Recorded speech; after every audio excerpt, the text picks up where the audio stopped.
네, 안녕하세요. 오늘은 연말입니다. 이제 연말 다가오면 정말 정말 조심해야 될 펀드, 특히 뭐 연금으로 많이 가입하라고 권유받으실 수도 있고, 또 여러분이 스스로 찾아보실 수도 있겠지만, 정말 조심해야 될 펀드를 한번 찾아볼 건데요. 2020년 연초 후로 펀드들 수익률을 제가 한번 찾아봤습니다. 굉장히 좀 놀라운 걸 찾아볼 수 있었는데, 야, 이게 60%씩 수익이 나는 무슨 이게 개별 주식이나 뭐 테마 ETF가 아니고요. 그러니까 개별 펀드로도 이렇게 좋은 성과가 난 것들이 많이 있어요. 특히 연금 펀드로도. 물론 테마형들이 많긴 해요. 가장 수익률이 좋았던 게 이제 미래에셋의 연금 한국 헬스케어. 그러니까 한국의 바이오 헬스케어 종목들에 주로 투자된다고 딱 이름에도 나와 있죠. 한 60% 가까이 수익이 났습니다. 뭐 이거 말고도 뭐 퇴직연금 가치주 포커스라는 것도 있고요. 뭐 바이오 헬스케어, DB 자산운용에 이것도 이제 일본에 있는 미래에셋과 좀 유사하겠죠. 헬스케어 종목들에 투자된다. 그리고 마이다스 책임투자, 삼성의 퇴직연금 코리아 중소형, 한국투자 한국의 제4차 산업혁명, 뭐 메리츠 코리아 퇴직연금 뭐 등등등 해서 좋은 수익률을 거둔 상품 굉장히 많습니다. 그러면 제가 조심해야 되는 건 뭐냐면 연말이 되면 요 수익률만 보시고 혹하기 쉽다는 거예요. 제가 모든 방송에서 말씀드리지만 어제도 말씀드린 거고요. 수익률이 좋다고 절대 가입하시면 안 됩니다. 그렇다고 수익률이 뭐 나쁘다고 갑자기 좋아지는 것도 아니고, 그리고 좋았던 게 더 좋아지는 경우도 당연히 무시할 수가 없는 경우의 수겠지만, 그래도 이렇게 높은 수익이 났다고 해서 무턱대고 가입하는 거는 정말 위험할 수가 있습니다. 왜 그런지를 제가 한번 직전의 경험을 가지고 또 한번 말씀을 드려볼게요. 자, 2020년 지금 11월 25일이 아닌 한 3년 전으로 한번 돌아가 보겠습니다. 2017년도 11월 24일인데요. 이제 화면에 보이시는 가장 좋은 성과를 내셨던 미래에셋의 연금 한국 헬스케어라는 펀드가 이 당시에 설정일, 그러니까 태어난 지가 얼마 안 돼서 펀드 출시된 게 아마 9월 이후로 태어난 것 같아요. 9월 이후의 성과가 이미 11월 24일 시점에 36%나 나고 있었고요. 코스닥 150, 어제 실패 사례로 말씀드렸던 꼭지 물리는 것보다 덜 올랐음에도 한 56% 정도 수익이 나고 있었고요. 그 다음에 최근 한 3년 내로 뭐 은행이나 증권사에서 권유를 많이 받으셨거나 주변에서 들어보셨을 텐데 TDF라는 타겟 데이트 펀드라는 게 있죠. TDF의 경우 세 가지의 성과가 이렇게 눈에 보입니다.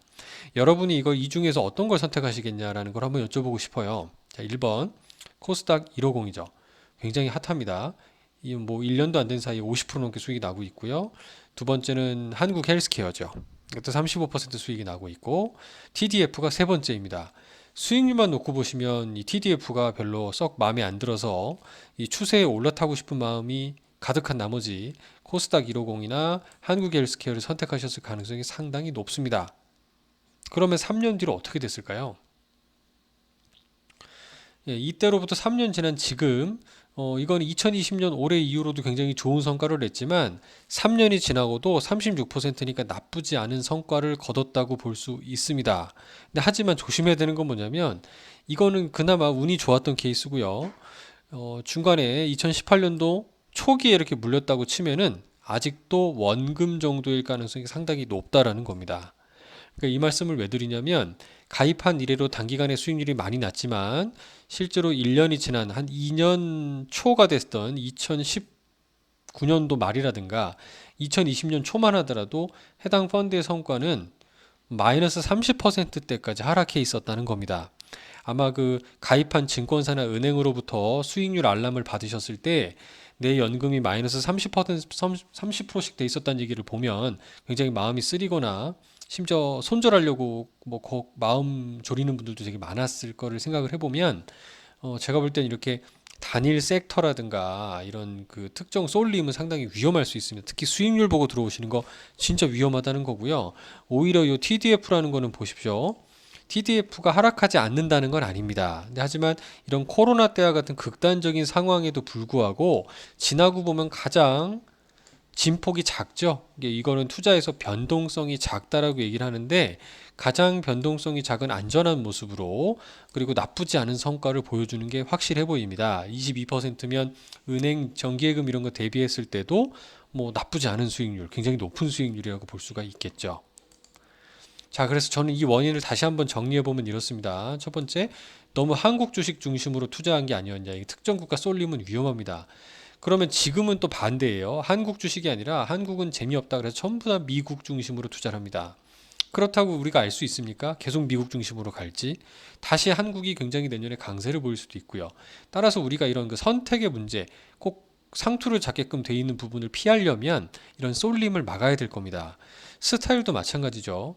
한때는 뭐 한국의 가치 투자, 위대한 가치 투자, 뭐 워렌 버핏의 미국 사례를 들먹이면서 가치 배당주 펀드가 무조건 답인 양망 이렇게 맹신하는 분들이 있었고 아직도 선호하는 분들이 있지만 이거는 어디까지나 전문가의 영역으로 봅니다. 성장주가 무조건 나쁠까요?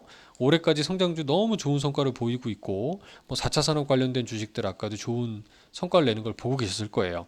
따라서 가치주냐 배당주냐 이런 성장주냐의 스타일 같은 부분도 제가 볼 땐 너무 쏠리는 거는 위험할 수 있습니다.